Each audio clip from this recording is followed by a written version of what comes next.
नमस्कार दोस्तों, भाइयों बहनों। झारखंड में खेला होने के कयासों के विपरीत आप जानते हैं कि चंपई सोरेन सरकार ने विधानसभा में आसानी से अपना बहुमत साबित कर दिया। हेमंत सोरेन की गिरफ्तारी के बाद उनकी जगह पर मुख्यमंत्री बनाए गए चंपई सोरेन ने 81 सदस्यों की विधानसभा में 47 सदस्यों के समर्थन का दावा किया था, जो कि बिल्कुल सही निकला। झारखंड मुक्ति मोर्चा के 29 और कांग्रेस के 17 विधायक तो एकजुट रहे ही, राष्ट्रीय जनता दल का एक विधायक भी विपक्षी गठबंधन के साथ ही रहा। इस राजनीतिक घटनाक्रम को बीजेपी द्वारा सजाई गई कड़ी फील्डिंग के बावजूद विपक्ष के छक्के के रूप में देखा जा रहा है, जिससे कि विपक्षी गठबंधन को कम से कम 7 बड़े फायदे होते दिखाई दे रहे हैं। पहला बड़ा फायदा क्या होगा, आइए इस बात को भी समझ लेते हैं।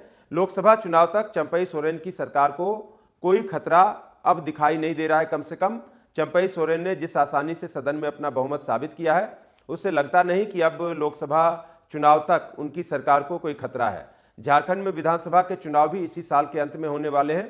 ऐसे में यदि लोकसभा चुनाव में विपक्षी गठबंधन का प्रदर्शन ठीक ठाक रहता है तो उसमें टूट फूट आसान नहीं होगी और संभव है कि विधानसभा के चुनाव में भी विपक्षी खेमा ऊंचे मनोबल के साथ मैदान में उतरे। दूसरा बड़ा फायदा क्या होगा, झारखंड में विपक्ष को एकजुट होने का मौका मिल गया है इस पूरे घटनाक्रम के कारण। कथित जमीन घोटाले में हेमंत सोरेन की गिरफ्तारी ने विपक्षी कैंप में देखा जाए तो एक तरह से अलार्म जैसा काम किया। उन्हें लगा कि अगर मुख्यमंत्री की गिरफ्तारी हो सकती है तो फिर विपक्ष का कोई भी नेता सुरक्षित नहीं है। चाहे इसे किसी किस्म का डर कहें या बचाव की तैयारी कहें, सावधानी कहें, जो भी कहें, इसने विपक्षी खेमे में चट्टान जैसी एकजुटता ला दी। एक तरफ जहां झारखंड मुक्ति मोर्चा और कांग्रेस दोनों मुख्य विपक्षी पार्टियों ने अपने अपने विधायकों को संभाल कर रखने के लिए अतिरिक्त सतर्कता दिखाई, वहीं इन दोनों पार्टियों ने अपना तालमेल भी बेहतर किया। कांग्रेस ने झारखंड मुक्ति मोर्चा को पूर्ण नैतिक और राजनीतिक समर्थन देने का वादा किया। कांग्रेस के अध्यक्ष मल्लिकार्जुन खड़गे ने तो अपने ट्वीट में काफी सख्त लहजे का इस्तेमाल किया। कहा कि झारखंड में मोदी शाह के षड्यंत्रकारी मंसूबों को तगड़ा झटका मिला है। वहीं राहुल गांधी ने भी, आप जानते हैं कि हेमंत सोरेन की पत्नी कल्पना सोरेन से मुलाकात करके उन्हें अपना पूर्ण समर्थन दिया। तीसरा बड़ा फायदा यह होगा कि परिवारवाद के आरोप से हेमंत सोरेन बच गए, क्योंकि प्रधानमंत्री नरेंद्र मोदी समेत कई दिग्गज भाजपा नेता विपक्षी पार्टियों में व्याप्त परिवारवाद पर तीखा हमला करते रहे हैं। लेकिन चंपई सोरेन के मुख्यमंत्री बनने से हेमंत सोरेन पर, शिबू सोरेन परिवार पर अब परिवारवाद का आरोप चस्पा करना उतना आसान नहीं रहेगा, क्योंकि चंपई सोरेन जो है भले ही शिबू सोरेन परिवार के वफादार हैं, लेकिन सोरेन परिवार के सदस्य नहीं है। उन्हें मुख्यमंत्री बनाकर झारखंड मुक्ति मोर्चा ने यह संदेश दे दिया कि जरूरी नहीं कि हमेशा परिवार के ही किसी सदस्य को आगे किया जाएगा। जरूरत पड़ने पर पार्टी का एक साधारण कार्यकर्ता भी मुख्यमंत्री की कुर्सी तक पहुंच सकता है। तो ये झारखंड मुक्ति मोर्चा के लिए एक बड़ा राजनीतिक रूप से मैसेज है। और चौथा बड़ा फायदा मुझे ये नजर आ रहा है कि जो सोरेन परिवार की कलह थी, वो आंतरिक कलह भी टल गई। आप जानते हैं कि जैसे ही खबरें आई कि कल्पना सोरेन को चीफ मिनिस्टर बनवाना चाहते हैं हेमंत सोरेन, वैसे ही उनके परिवार के भीतर से कलह की खबरें आनी शुरू हो गई। उनके जो भाई हैं बसंत सोरेन, उनकी तरफ से भी, और उनकी जो भाभी हैं सीता सोरेन, उनकी तरफ से भी नाराजगी की खबरें आने लगी। लेकिन चंपई सोरेन को मुख्यमंत्री बनवाकर हेमंत सोरेन ने सब कुछ जो है वक्त रहते संभाल लिया।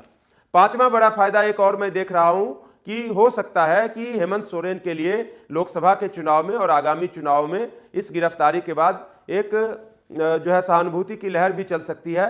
आपने देखा कि बहुमत साबित करने के दौरान, बहुमत परीक्षण के दौरान हेमंत सोरेन ने एक बहुत ही भावुकता भरा भाषण दिया। उन्होंने इसे आदिवासी समाज के खिलाफ अत्याचार से भी जोड़ने की कोशिश की और बिना एक टीवी एंकर का नाम लिए उन्होंने उस एंकर द्वारा कही गई बातों को बीजेपी की मंशा से जोड़ दिया और कहा कि लोग चाहते हैं कि आदिवासी समाज फिर से जंगलों में चला जाए, जैसे कि वह 150 साल पहले रहा करता था। उन्होंने ये भी दावा किया कि जमीन घोटाले में जिस जमीन की बात की जा रही है, अगर उस जमीन पर उनकी मिल्कियत साबित हो जाती है तो वो राजनीति से संन्यास ले लेंगे।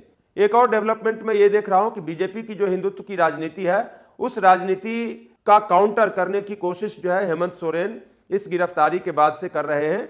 उन्होंने आदिवासी समाज को टारगेट पर बताया और कहा कि जिस तरह की परिस्थितियां बाबा साहब भीमराव अंबेडकर के जमाने में थी कि उन्हें अपने अनुयायियों के साथ बौद्ध धर्म अपनाना पड़ गया था, उसी तरह की परिस्थितियां झारखंड में एक बार फिर से दलितों और आदिवासियों के विरुद्ध तैयार की जा रही हैं। तो बीजेपी जहां कोशिश करती है कि आदिवासी को भी जो है हिंदुओं की मुख्य धारा में दिखाया जाए, उन्होंने जो है द्रौपदी मुर्मू को राष्ट्रपति बनवाया और देश की और हिंदू धर्म की मुख्य धारा का एक प्रमुख हिस्सा आदिवासियों को भी बताने की कोशिश करती है बीजेपी।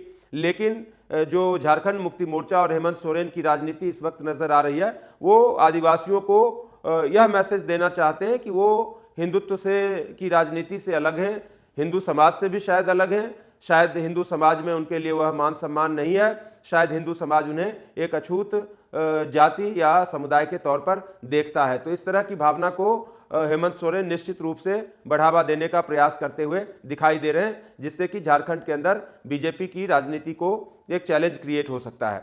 एक और डेवलपमेंट मुझे ये भी समझ में आ रहा है चंपई सोरेन को चीफ मिनिस्टर बनाने के बाद से, कि जो चंपई सोरेन है वो झारखंड के उस इलाके से आते हैं जिस इलाके से बीजेपी के पिछले 2 मुख्यमंत्री भी रहे, अर्जुन मुंडा और रघुवर दास। तो कोल्हान जो प्रमंडल है, कोल्हान इलाका जो है, जिसमें पूर्वी सिंहभूम और पश्चिमी सिंहभूम जिले आते हैं और सरायकेला जिला भी आता है, तो ये 3 जिले उस इलाके में आते हैं और ये बीजेपी के गढ़ के रूप में इस इलाके को देखा जाता है। चंपई सोरेन उसी इलाके से आते हैं, 5 बार सरायकेला से विधायक रहे हैं, मुख्यमंत्री बनने से पहले पिछली कई सरकारों में वो मंत्री भी रह चुके हैं।